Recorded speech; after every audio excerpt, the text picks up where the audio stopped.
Yeah, you got me. I left. I left the state, but so did my opponent. And I've been back for a year. And when he first ran for the U.S. or the State House, he was back for a week. And that's a true story. When he first applied to run for the Kansas State House, he still had a Maryland license plate and a Maryland driver's license. I've always had a Kansas driver's license, and I've always had Kansas license plates. I've owned my house for over 10 years. I pay property tax on it every 6 months. I'm back here every summer, and I am a Kansan. And you can try and discredit that, but good luck. As far as my voting record, it's a good question. I tell you how I would vote in Congress. On the highway fund that was last week to keep our roads funded, I would have voted yes. On the Veterans Protection Bill that was last month, I would have voted yes. On the Farm Bill, every time it came up, I would have voted yes. On NBAF funding, I would have voted yes. On the bipartisan budget plan Murray and Ryan put together, yeah, it spent a lot of money, but it was bipartisan. I would have voted yes. On NDAA, the unlimited detention of even American citizens, I would have voted no. My opponent voted exactly the opposite on each and every one of those pieces of legislation. Or he didn't vote at all, and that's the truth.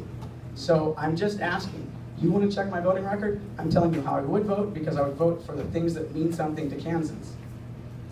Sorry if I seem mad, I'm not really mad, I'm actually a happy guy. I just wish I was home with my kids. What was the second question? Somebody asked the second question. No, they did. Somebody did. Oh, so that's a good question. I don't like particularly Boehner's style. I don't think that he's effective. I think he's had trouble.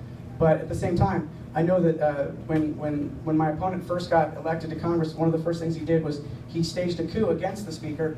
And I do know this much.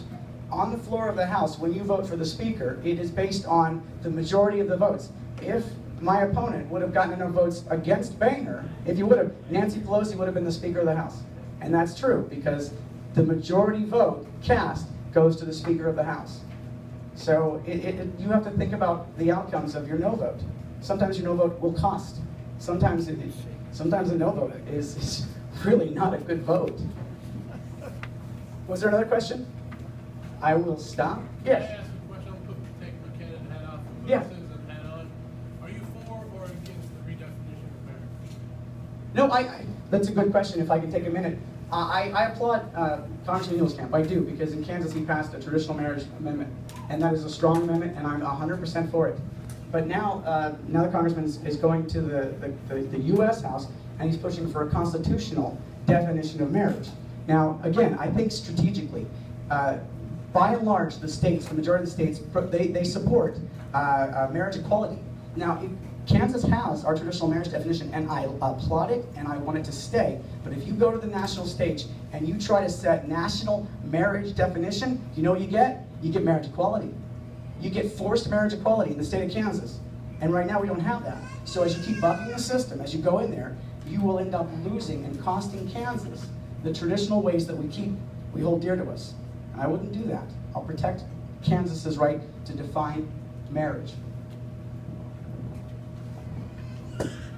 Thank you.